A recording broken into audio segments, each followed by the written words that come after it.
Столкнулся с такой проблемой буквально месяц назад. Очень долго не мог решить эту проблему скрипа, тяжелого скрипа сцепления педали Renault Logan. Лазил по всем форумам, также читал очень много советов. Кто-то говорит смазать солдатика, кто-то говорит меняйте тросик, кто-то говорит смажьте тросик, кто-то говорит смажьте саму педаль, сам узел, пружину, втулки и тому подобное. Я смазал все, что возможно. Я уже очень сильно устал в тот момент.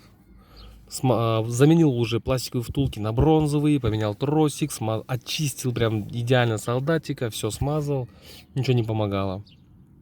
Потом в какой-то момент просто подумал, ну смажу тросик, даже то, что он новый, даже то, что там есть следы какой-то белой смазки были.